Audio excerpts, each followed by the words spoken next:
5, 4, 3, 2, 1, 0.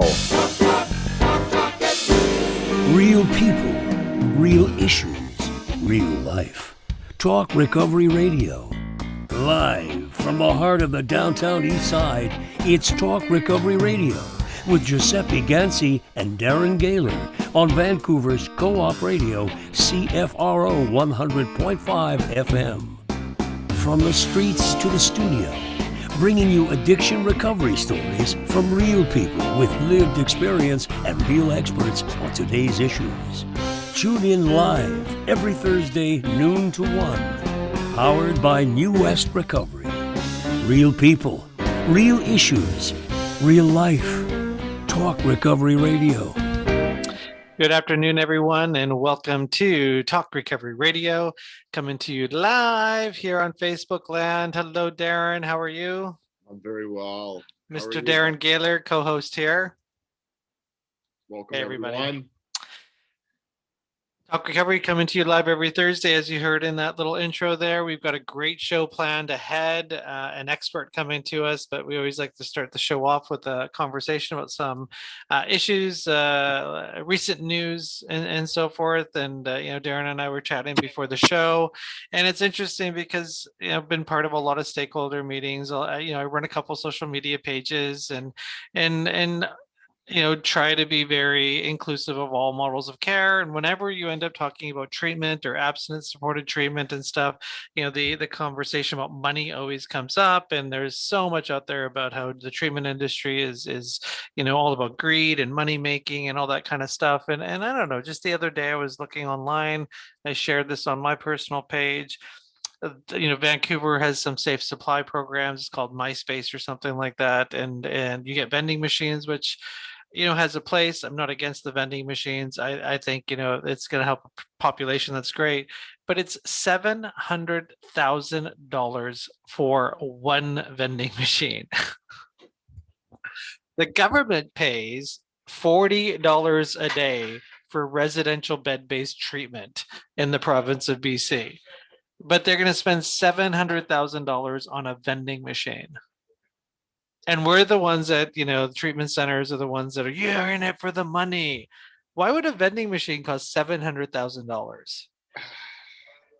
I don't know. I mean, I'm sure it has to be built like a safe. There's a computer in it. And that doesn't include the drugs. Yeah, that doesn't include the drugs inside of them. I thoroughly believe there's need and use, and we've talked about it plenty of times, for safe supply in very specific demographics. I hope that's being understood and managed. I don't know. I think it's money completely well worth spent if our overdose numbers go down. Yeah. I mean, what if 10 go down? Is it worth it? If it goes down to 0? Yeah. Oh my! Are you kidding me? We found it. And this isn't the reason why we talk like this on this show, and the reason why I'm bringing it up. It's not against it. It's just there's this narrative out there that addiction treatment is about money and greed and all this kind of stuff out there that I've experienced hearing, and it's like $30 to $45 a day is what the province pays for treatment in BC for addiction. Harm reduction gets just as much money as treatment does, as bed-based services, but you go on Twitter and you follow some of these harm reduction people that are out there that are advocates, and it's like you even talk about bed-based addiction treatment services and it's all about money. Shelters that do no treatment get more money than a recovery-oriented system of care in BC. So I'm just trying to break the myth down out there that exists, that the treatment industry is this Goliath industry. Yeah, in the States, there's some treatment centers that charge a heck of a lot of money. You know what? If you got the money to burn, like pay for it, it's your health. Like people will buy a car, but they won't pay for treatment. So that's the reason why I'm bringing it up. It's like $700,000 for a vending machine. So the next time you're out there and you're like, oh, treatment's all about money, like think about it. Like think about where the money's being spent, and we need to spend more money. How many deaths did we have in January? I mean, that's just it. You know, the most people, 165 people in January, That's like 5, 6 people a day. 5, 6 people a day. So we're spending all this money, and we're, safe supply, decriminalization, all this kind of stuff, and we're still getting overdoses. I mean, I'm hoping some of the solutions to why people are dying are on here. Um, but you know what? How much time do we got? We have like 1 minute. I wanted to bring this up, and I'm not throwing our mayor under the bus, but We've done I that. am again. I've done that a few times. But so 2 years ago, we went to our mayor and we're like, hey, we don't want to open up a recovery community center. We want the city to open up a recovery community center in the city of New West. We'll help you with the business plan. Maybe Recovery Day can be a nonprofit that helps you do it, but we just don't want to run it. We want it to be like a community center where you go to the gym and get physically well. We want a community center for mental health and recovery. And it can, and definitely will have some harm reduction services in it and so forth. And we were told that the city doesn't get involved in health issues, and we're like, but just help us here. Like, what do you mean? Like, we've got the biggest recovery community in New West. I mean, there's a picture from Recovery Day. Like, why would you not want to do this? No, no, no, no, no. Pull up the newspaper just yesterday. The city of New West, the mayor and city council are demanding, safe supply and a consumption site, which I sit on a committee with, and I support the consumption site in New Westminster. But I'm just shocked, and I'm going to call the mayor. Like, I thought the mayor didn't get involved in health issues. So now, like, the city and the politicians and the city councilors are they don't even want a community forum. They're like, we need to do it now, today, not tomorrow, not 6 months from now, quote unquote. We don't have time to do consultation. The city council wants a consumption site now. Purpose Society is going to get it. That's awesome. But I'm trying, like, why did the mayor say we don't get involved in health issues to build a recovery community center? But now the mayor's like on the front page of the paper saying we need a consumption site in New West now, not tomorrow. I don't know. I mean, I feel like if you gave me the money and the the engineering capabilities, that I could design the perfect community with the safe supply option, with the harm reductions, the detoxes, the long-term recovery, beds, food, exercise, like it's a small hospital, it's a hotel. Am I wrong to be like this is not right? Like, what? Everything's like, tell me, Darren. Like, this me, like, am I just out of my mind? Like, it's just wrong in every shape or form. It needs to be all done together. It needs to be exactly within a same, under the same umbrella and the same roof. And people, if they, wherever they are, if they're coming for safe supply, that they are not pushing a goddamn computer screen. I know, right? Full continuum of care there, right? But that they're engaged with someone while they're doing it. A $700,000 button, by the way. I don't know, man. We need. So, and just so people know, we don't just need a community. We went to the mayor because there's a big issue. New West Recovery has a lot of people in recovery, and a lot of our meeting spaces are closing down, being sold, all that kind of stuff. So one of our main community center churches, it's closing. Like, I mean, COVID obviously changed everything to hybrid, but we have an issue here, and it's like, oh yeah, whatever. But you know what? Let's get a consumption site. Like, city council, we got to do this. So it just shows where the priorities are. We are way over time though. We got to get into our first guest. And I'm looking for the waiting room here. So thanks for listening to that rant there.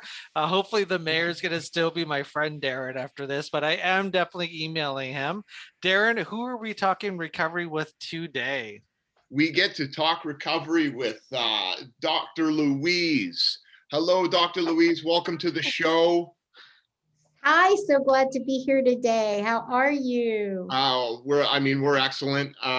Just let me read a little bit about you here. You're an Ivy League award winner, educated social worker, popular author, internationally renowned clinician, interventionist, and speaker, and an expert on mental health, addiction, process disorders and chronic pain.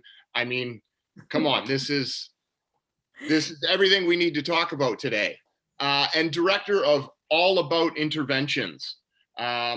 We also are going to talk about your latest book, #1 bestseller, Addiction in the Family, Helping Families Navigate Challenges, Emotions, and Recovery. Ta-da. Ta-da! Ta-da. I mean, this is it. We talk a lot about it. We can't talk about addiction without having the word family in it if you want to talk solution. That's right. So just a couple of quick points before we get into the book specifically.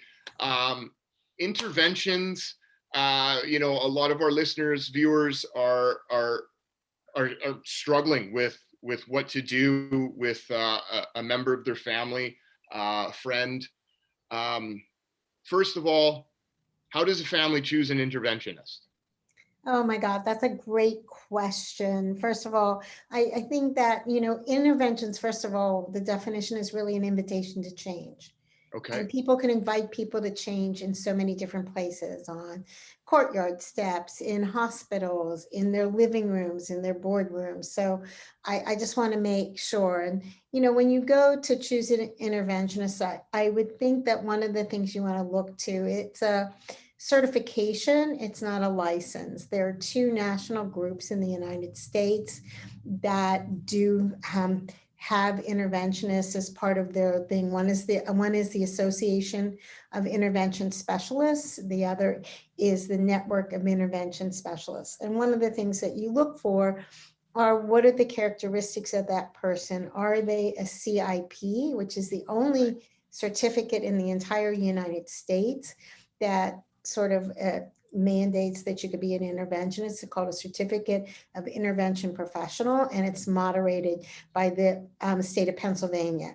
You might also look, sometimes it's really good to have someone, obviously I'm a licensed clinician, you know, when you're dealing with multiple problems, when you're dealing with mental health, it really might be really good that you look for someone who's actually skilled in that arena.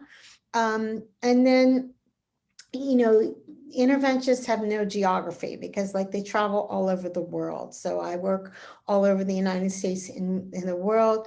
You want to be able to take a look at their contract. What does their contract say? Are they just showing up and doing something?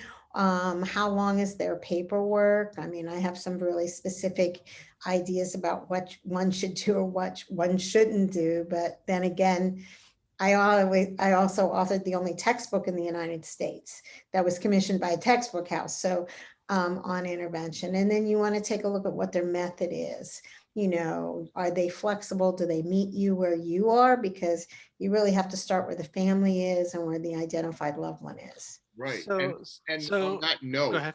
the flexibility, can it be done? Like, can an intervention in today's climate be done on Zoom, telephone? Does it require, you know, the person, let's just say the family they read a book, they read your book, they get ideas, they feel a little bit of confidence. Do they initiate a conversation or, you know, an intervention with just themselves? Or does it always require, you know, a professional? It's okay. That's a really great question that I'll give a little bit of a long-winded answer, because obviously one can certainly attempt to do it themselves. Usually they've nagged, they've pleaded, they've gone one-on-one. And if I can give any family in the world a gift today, it's please stop going one-on-one with your identified loved one, because the only one that's going to walk away upset, angry, annoyed, down pity path and resentment way is you. Because really an intervention is a way of opening up a honeycomb of denial, and the group process, it's what makes it so special. Can you intervene alone? I have certainly worked with people that I've coached because they felt that they could do this alone and they were successful. Is it good to have the coaching? I really believe absolutely. I want to unpack some of the questions you asked. it's so interesting in a Zoom world that we live in today that people are saying, can you do interventions with blended care? Well, the truth of the matter, if you were really a good interventionist or a good clinician, there is about 20 hours or more work up front that is done with blended care. Because from the time a person calls and their heart is hurting, you're teeing up. I mean, I interview everybody individually. I use a particular research methodology called portraiture.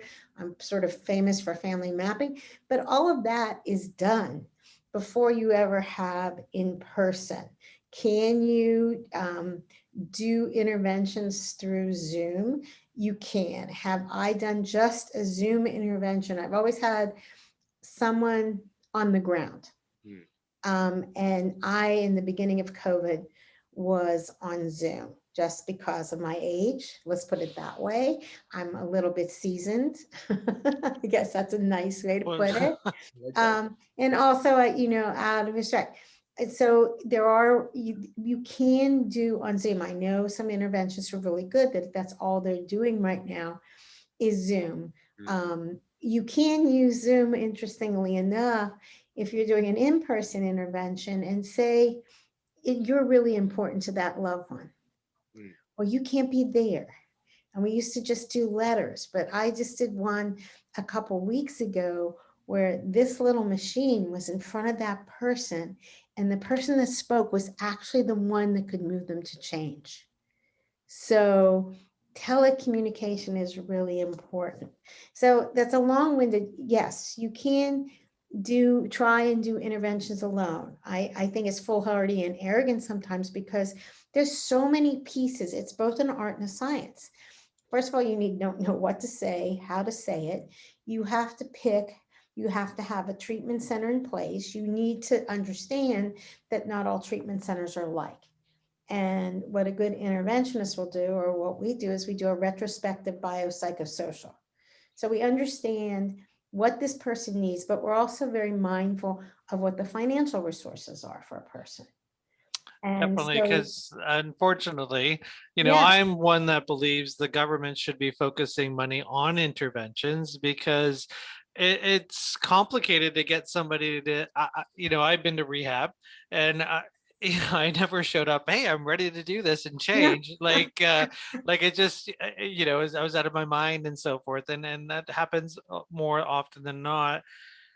So there's this big conversation about their coercion, meeting people where they are at and so forth. How does an intervention fit in all that? Because I needed a push. Darren, I mean, if you knew Darren's story, Darren needed way more than a push. He was worse than me. But So where do we have a conversation where we can all sit at the same table, where this isn't coercion, but yeah, we need to push you, and this is probably a long-winded answer too, like how do you love somebody and put up boundaries? So where are you at in the coercion Well, I think what conversation? we're doing is we're trying to create a positive crisis. People call me and they were worried that in interventions an ambush, and I go, no. In fact, I just did a video, which you'll be able to watch, that no, interventions, at least according to me, are not an ambush. What they are is an opportunity to create a positive crisis.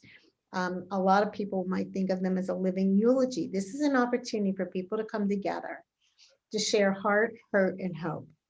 What's really special about you? And obviously, if you're high on meth or something, you can't stay still a long time. But what's really special about you? Why is my heart hurting? What are my eyewitness accounts? Because I'm going to try and break into the honeycomb of denial that you have, because 90% of the time you don't remember what you did. You don't remember that you racked the car. You don't remember that you took money out of mom's wallet. You don't remember that you came in late or you lied or something, because you're sort of protected by blackouts or brownouts. And then I'm going to invite you because you have choice. No one can coerce you. You have choice. I love you and I care about you, and I'm going to invite you. We have this gift for you. This is a gift. It's not a punishment, because it's better than if you have legal consequences. Would you rather go to jail or would you rather go here? I mean, really the choice is yours. And all your and you know that you're going to get a yes the moment they say, well, where do you want me to go? You've got a yes. And the other thing is, for me, no is just a conversation starter. I mean, Eskimos have 1,000 words for snow. I've heard 1,000 words for no. And just a couple of weeks ago at 10 o'clock, this young man said, I'm not going anywhere. And I said, that's okay. The plane doesn't leave till 2. And he got to Exactly. stomp Yeah. around and he got to walk around and he actually got on that plane at 2. So, I mean, you have to understand that I think that you have to respect someone. You know, there's no, I guess like in the olden days, they used to talk about the cowboy approach, you know, came in gunslinger, you know, I'm going to take you away. But that's not my approach. I mean, I'm a social worker. I was a social work professor. It's a systems approach. And it may not be for everybody, but it does seem to have a grand success. And it does seem to be respectful. And you don't do it like, it's not like interventions aren't like you saw on TV, I was because just not gonna, everybody sits down in a circle and reads a thing. You know, you do sidebars a lot. You want to get up and walk? We'll have 2 people walking with you. You don't want to sit still? You don't want to pack, I'll help you pack your bags.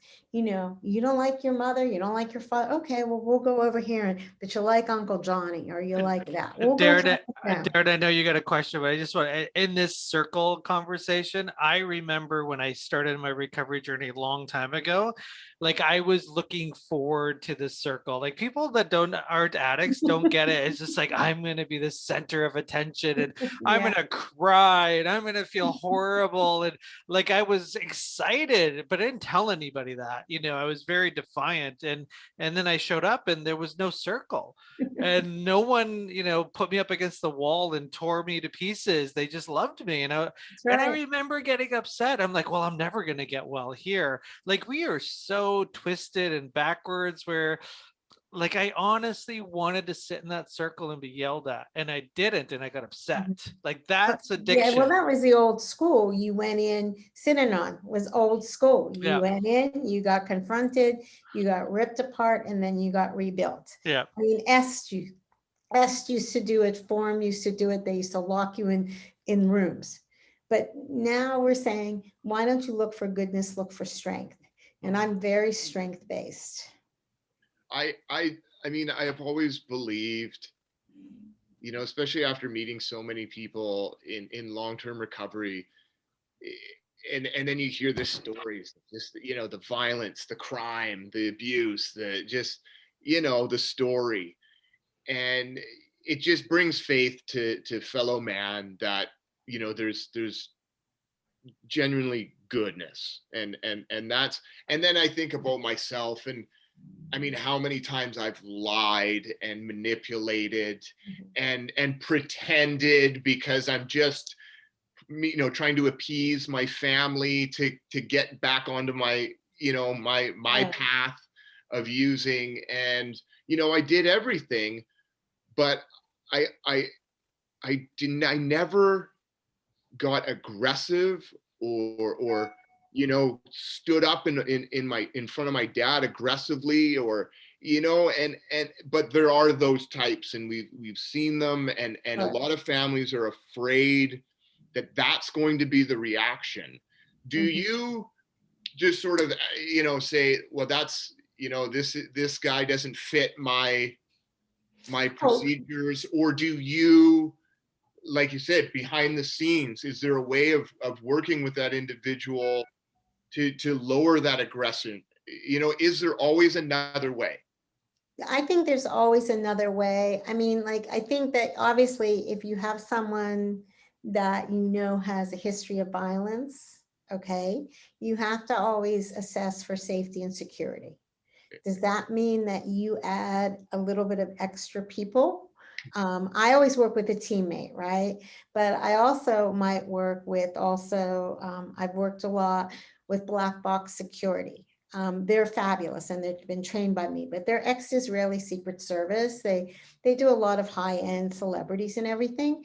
But I have had them if I need someone to do a background check, or if I feel like we need someone else to help manage. I remember one of them took a very oppositional young girl to a treatment center because she was just like, it was just easier for him to coach her on the way. But but you've got to sort of understand your thing. And if I'm not the right person for the intervention, we're going to refer out because not everybody is a perfect fit. And, I work on an at your service sort of concierge kind of thing. I want to see systemic change. I'm not your one-day shot. My paperwork is usually for 90 days. That doesn't mean it takes 90 days to do an intervention. It means that I want to follow someone. I want to do care management. I want to do systemic change. And I want to work with family because nothing changes until family changes. So 97% of the work on an intervention is with whoever that intervention team is, whether it's business managers, whether it's hairdressers, whether it's mom and dad and aunt and uncle. That's where the real work comes, because the person who experiences a substance use or mental health disorder, they're going to keep doing what they want to do unless these other people change. So how do you get the family to buy into that? So this is, this show's put on by Last Door Treatment Center. We have a family program, parents group, all of it, right? Family enhancement program, 4-day retreats for families. And you have some families that, they're either way too involved, sending packages every day, calling every day, in the afternoon, it's raining outside. How's my son doing? And then you have some parents that don't even show up to a 30-day FOB chip. And so what are for the parents that are listening and they have a loved one out there thinking they need to get their son or daughter help, what do you say to parents to get them to like, hey, like you got to make changes too? I give them, I guess, what was once given to me. And that is that I give them no fault insurance to start with. And I ask to join up with them. What's that? No fault insurance? And I give them no fault insurance. Okay. There was once, just listen. And, I think I'm a family whisperer and I have created family programs. So, but I give them no fault insurance. I say that you've done the best that you could do with the resources you have. And now we're going to join up and we're going to do things a little differently. Because just remember, I'm on the front end and my job is to teach them, do some psychoeducation. So when they come to you, they're already ahead of the boat. Take a look at what they're doing. Like, is it helpful or is it harmful? Is it more good than bad? And say, how is it that you're doing A, B, C, D, and E? They're not able to, you clean their room, they don't have to experience anything, you pay for everything, whatever it is. Is that helpful or is that harmful? Is it self-soothing for you or is it self-soothing for them? So before we ever do an intervention, there's a lot of stuff. The other way in is, even though I'm a licensed clinician, I never tell anybody we're doing therapy. No parent in the world likes therapy. Sorry. And I have been a parent and a grandparent, but they like coaching. And the way in is through coaching. And you have to understand that they too are wounded. I do family mapping. You don't know what kind of home they came out from. You don't know whether this is intergenerational, what kind of trauma they experienced, but they're doing the best they could do. Sometimes you just want to pull your hair out with that, but you're going to invite them to join up. And you tell them that they're going to engage in a different way because what they've been doing hasn't been working. And so you have to break into my job is first to break into their honeycomb of denial. They're calling me because they can't do it. And so and that's sort of what this book is about, because it's not about intervention, it's about addiction in the family. It's people call me, their hearts are hurting. They tell a story and they say, what should I do? How should I say it? And where can I go? And then how do I take care of myself? So I think there is an art to joining up. It's not just putting together, like, I think, you could have upfront as a treatment center, the agreement that you don't take anyone unless they agree to do family. Obviously not every family is going to be, that one, but I think there's a lot of upfront work that needs to be done before anybody ever gets to treatment so that they're higher prepared, and that what you think about treatment. This is a parallel process. This is a gift to you because they too feel shame and guilt. I know, because I was a parent. I grew up in phone. I'm the great ACA, right? I'm the good Oh, ACA. adult child of alcoholics. Yeah, That's what that means. yeah. I'm curious. You mentioned, family mapping. I believe you use is Mhm. portraiture. Is What- that like a modality that So actually, portraiture is a qualitative research method. It was developed by Dr. Sarah Lawrence Lightfoot, who is African American, Native American. When she dies, she'll be an endowed chair at Harvard. And I got my master's degree when I was very young, 20. I went back and got my doctoral degree when I was older, and I was sort of I was famous in the alcohol and other drug health, public health prevention field. I had about $5 million of NIH and IAAA grants, okay? But when I wanted to do my dissertation, I wanted to do it on something else that I was passionate about. And at that time, I had been a third generation widow. So sudden death was like, I had 5 sudden deaths in my lifetime. You want to read about me, you can read my memoir. Okay, but like, I'm not there.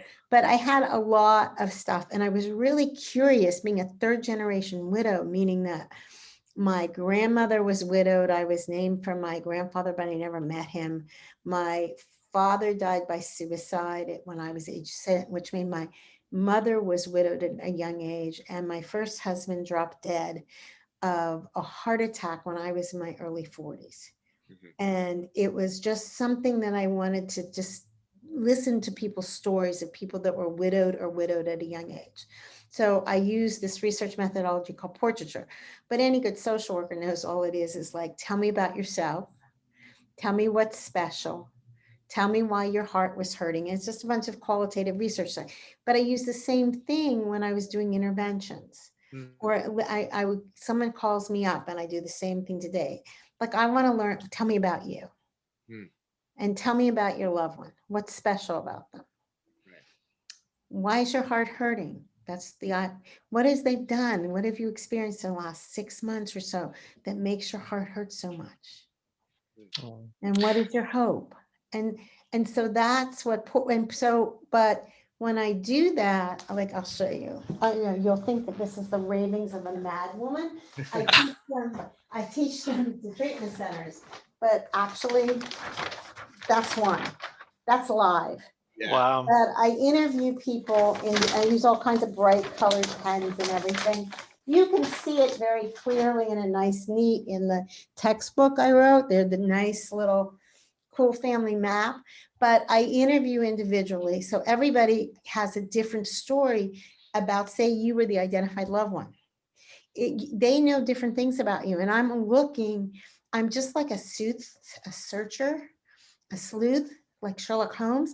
I'm looking for that outlier that can move you, but I'm also learning so much about you.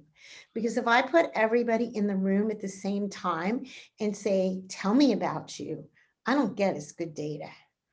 I get really rich qualitative data. Then I become the holder of the portrait.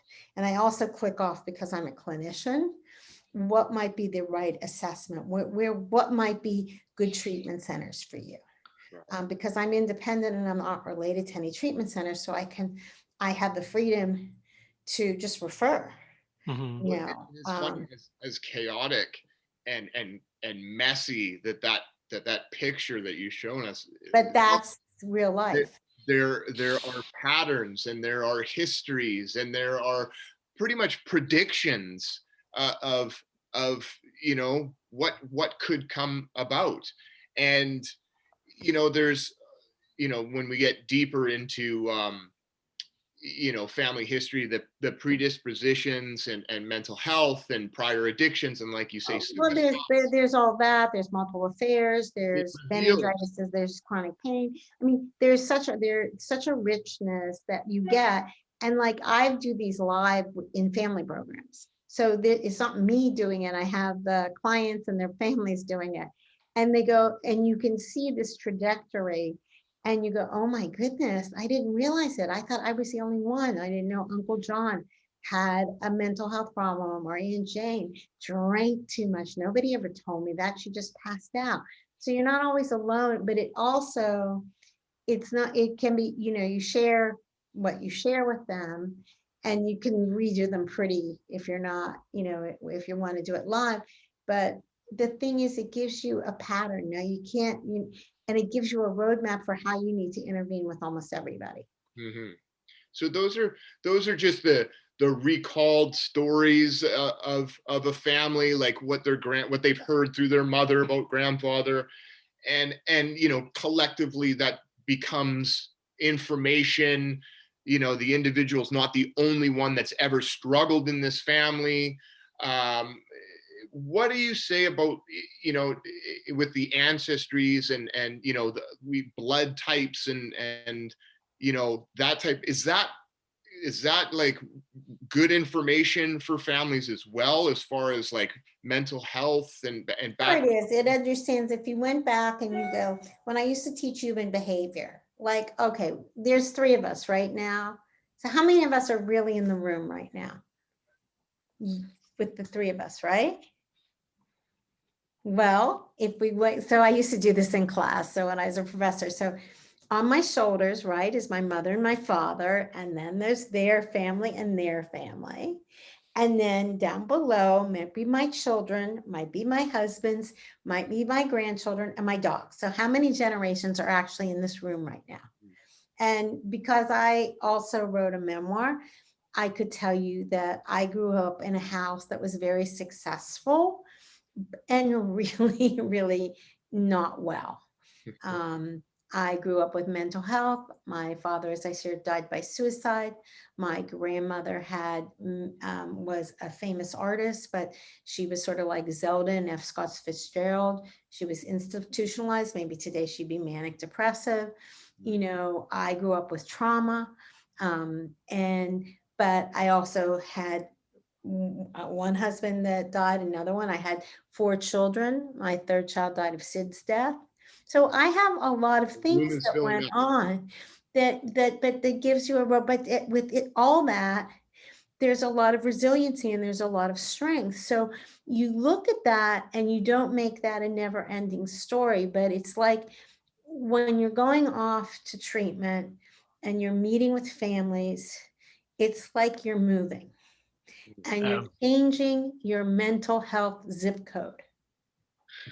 Yeah, your Okay? more, some people call it a moral compass, and Yeah. just really making those changes to be a better person. And the reality is many people will say, I never thought it could be like this. And what to me that means is like, you don't know what you're missing out and so forth. I was at a cake the other day, and it was a young man, and his mom got up there, and it's a hybrid meeting, tons of people on Zoom. Meetings out here are pretty big. And she said something, it brought tears to my eyes and a bit of laughter too. She's like, you know, I love you, son, but now I like you. You know, at his cake, and it's just like that, the power in that. It's just like you can love somebody, but like her kid, you know, it was complicated, and now Sure. she likes them and so forth. So the book Addiction in the Family, how does it help somebody? How does it help a mom stay loving her kid but also liking her kid? Like, that's important. You know, what does somebody do when they read this book? Is it exercises in there? Is Well, it there's all kinds of things. So there's really, I mean, it's the guidebook that I wish I had had. So it's divided up into 6 easy chapters, and you could pick up any chapter you want at any time. And what it is like what happens when you call, and there's case examples throughout. Like, so what do I say? How do I say things? So it's really very basic because we're talking in I terms. We're talking in, you know, I feel, I did this. And then at the end of every chapter, there are self-care, because in every chapter is what should I say and how do I take care of myself? And it might be from going from a walk to breathing to journaling. The last chapter, service. And then what do I do? So I have a loved one that has a problem. What can I do? How do I figure out this whole morass of what we mean by treatment? What are the different types of treatment? And if I need help, what are the professional groups I can go to for help?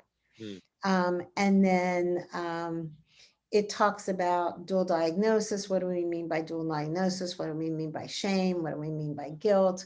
What do we mean by denial? How do we define addiction? How do we define mental health? And it talks about recovery, and it talks about the recovery being uneven and uneven for everyone. But it also talks about setting healthy compassion. I like the idea of setting compassionate directness instead of boundaries. What does compassionate directness mean? Well, it's my version of boundaries. It means that, okay, here we go. Your house, right? Your house, right? Your Okay. house, your house. Okay. And let's say in your house, there's someone that is in crisis because they're not themselves, because they're using mind-altering substances. They have a mental health crisis, or they have chronic pain and they're screaming and yelling at you, or they have some sort of process addiction, right? Well, it's your house, but they're throwing things all over your house. They're making terrible, terrible messes.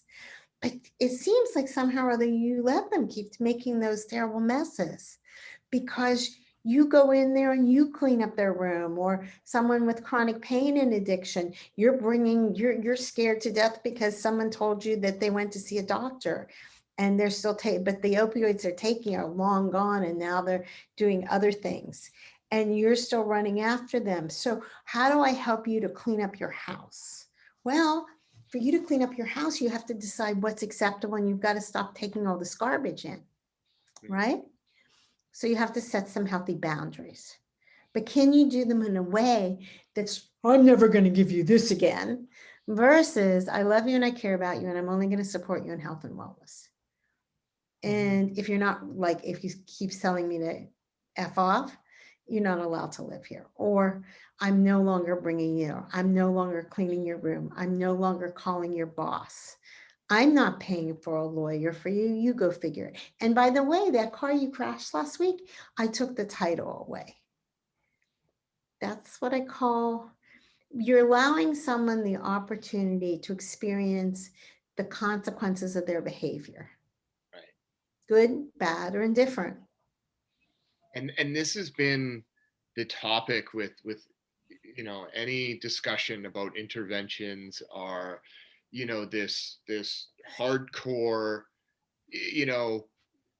if this happens then you're done, and there's an opinion that now that causes too much of a separation and potential resentment, and now you're out of the box of being the resource to help, versus do whatever you want under my roof and I'll just go crazy.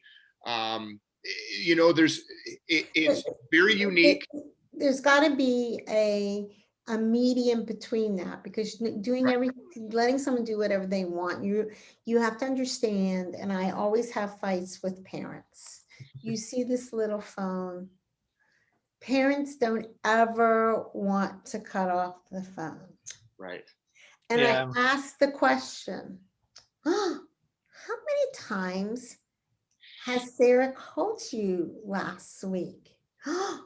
She didn't, but Yeah. I know where she is. How many times did she direct dial her drug dealer? So what you're telling me is it's okay because you're complicit, because you're paying for her to call her drug dealer. And you're afraid if you cut off the phone, she won't find you. And I argue, I guarantee you she or he will find you, because they're going to want more money. But why would you pay for a direct dial to a drug dealer? I don't understand. It's the same thing with the medical marijuana card, but I'm not going to go there.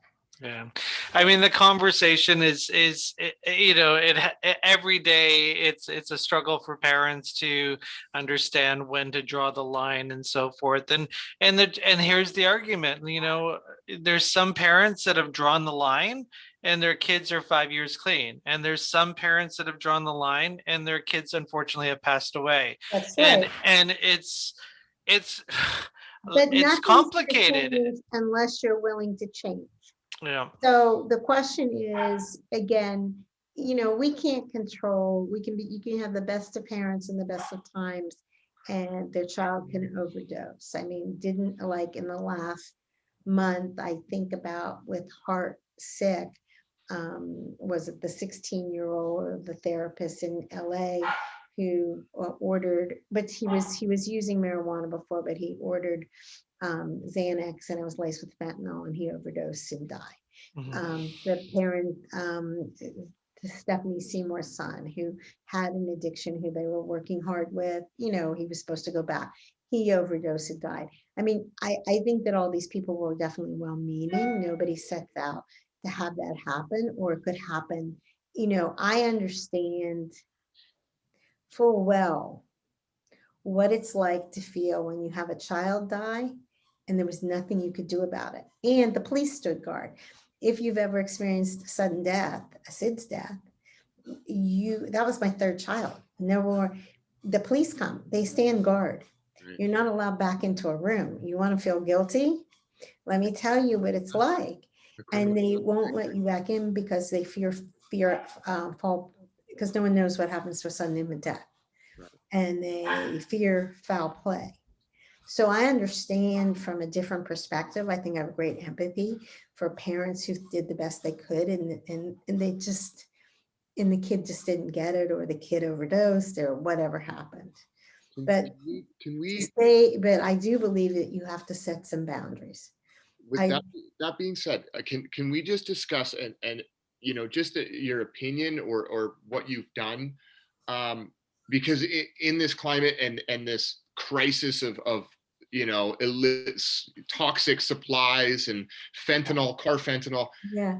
I mean, this is a new age Oh, of potential overdose death. 10 years that's ago, right. 20 years ago, if you were using heroin to an extreme degree, you were a potential for ODing. Anything else, you didn't have to worry about. That's right. So let's say you're working with a family and the guy, the loved one has overdosed 3 times in the last 2 months. The potential is there right now. Oh, that's right. They could die in a second. Is there a discussion of harm reduction resources of, like, do boundaries get brought to the side? Are we talking like, I think you have to do what is testing possible to help someone to titrate off. Obviously, when you go into treatment and you're opioid, they give Suboxone. There's some argument that Suboxone long-term is worse than methadone. So I'm not here to comment on that, but obviously you're looking for Carolyn Smith, who is at UCLA in San Diego, and I think she leads a parents group, is a big advocate of, harm reduction. I just read yesterday that in Canada, they have these dispensaries now, they just put in, but obviously you don't want to see someone die. 3 times with Narcan, the good chance that they will overdose and die. So you're going to try and say, can we substitute something if you want the life to live? So that's not, and I think that when you think about how people are medically detoxed off of a substance, that you're getting another drug to substitute another drug. Yeah. So I think that what you're trying to do is save a life. I always think of families and interventionists as families as lifesavers. I use an analogy of, have you ever been a swimmer? Some people have, some people don't. I said, well, what happens when someone is drowning and the lifeguard goes out? What happens to the lifeguard? I don't know. He goes. Oh, I will tell you. Usually the drowning person tries to drown the lifeguard. That's hook, line, and sinker. So, but you keep on going out to try and save the life. And that's what an interventionist is doing. That's what family is doing. And to the extent to which they're able to do that or find an alternative for their loved one.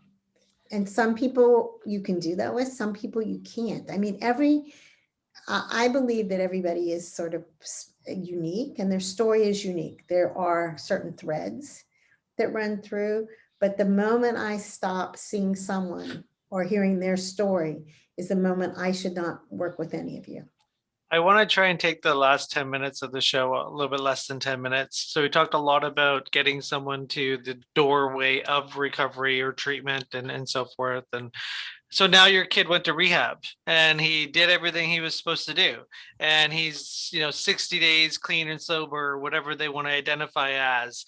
And so now, do you have liquor at Christmas on the table? Do I you? love that question. So let me tell you how I feel about this.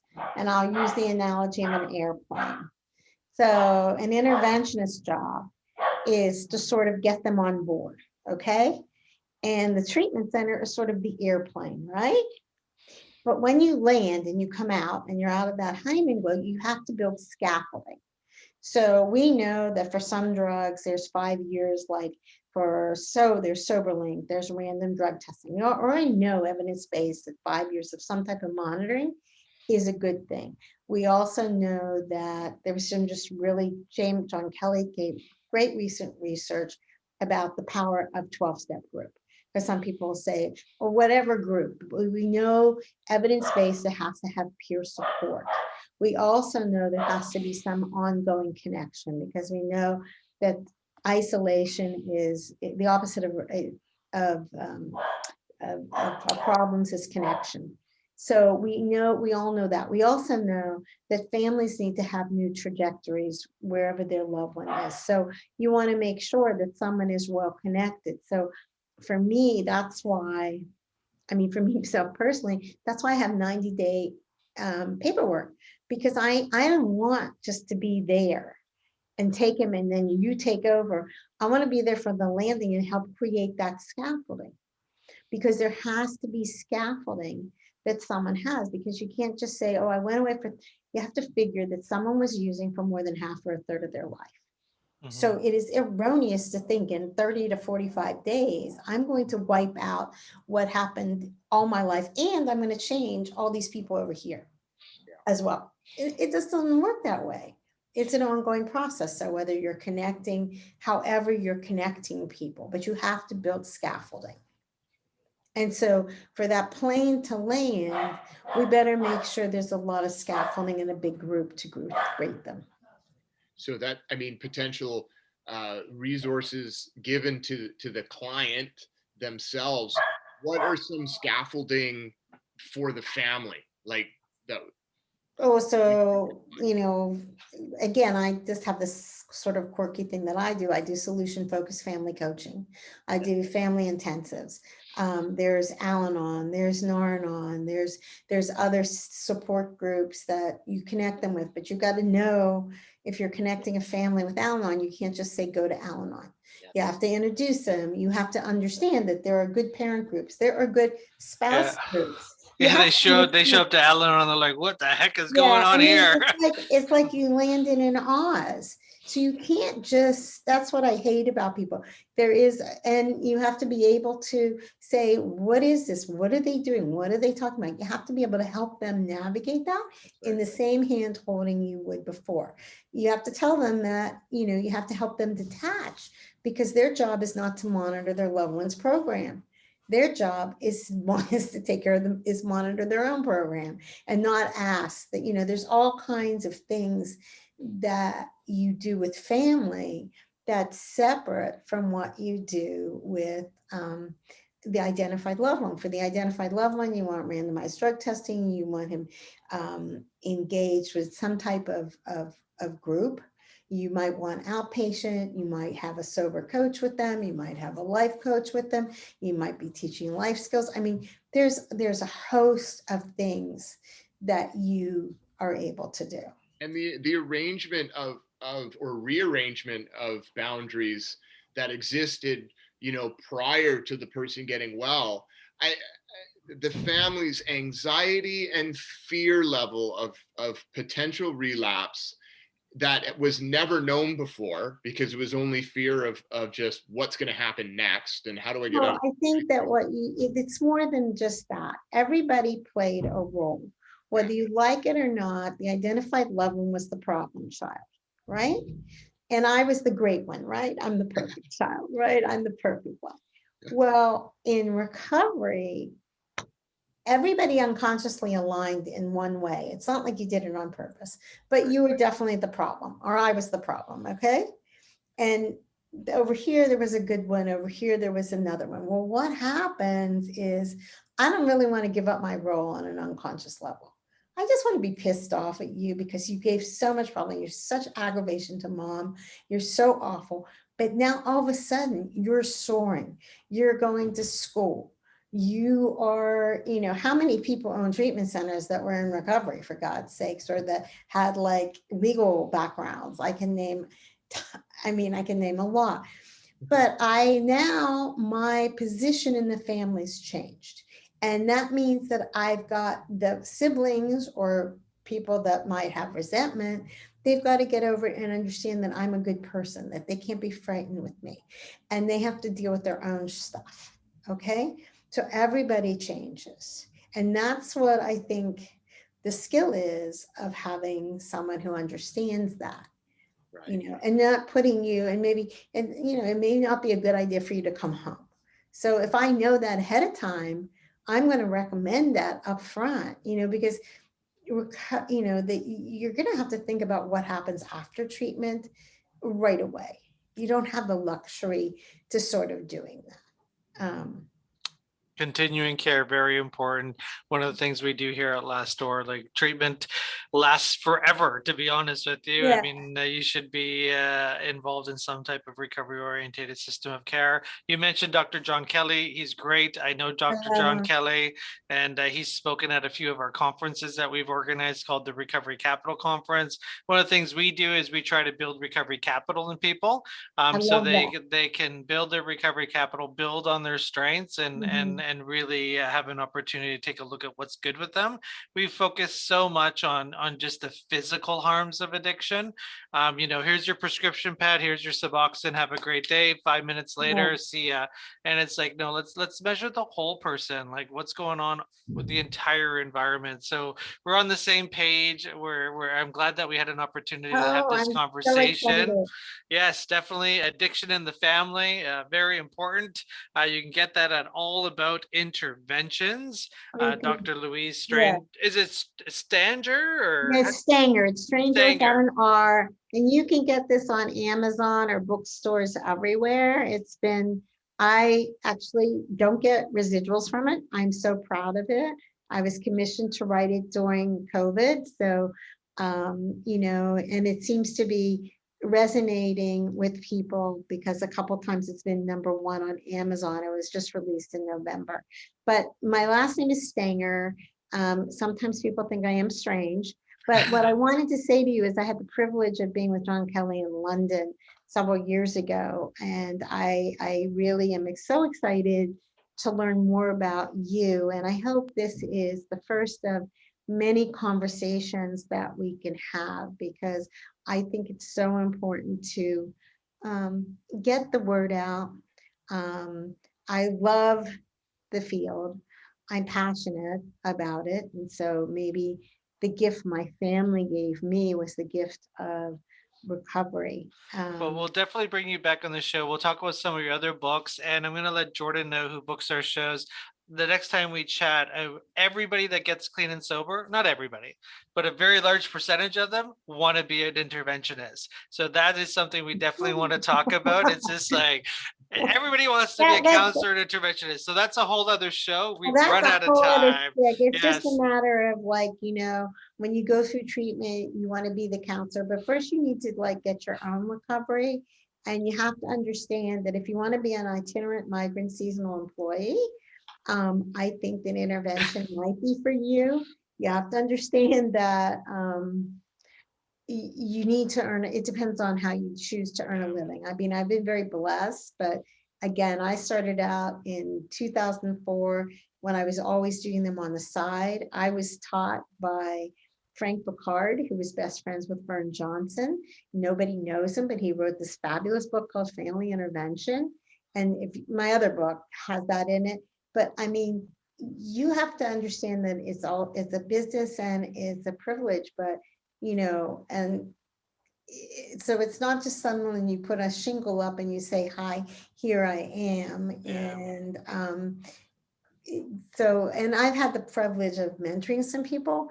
And yeah, We that's need a the heart. really whole talk. We need the heart, but we also need the practicality, education, Yeah, professionalism. you know, with all the complicated high acuity we have right now, what scares me, and it's not like I know more than anyone, I do understand mental health, but there's so much trauma, there's so much mental health that if you don't know what you're doing, Yeah.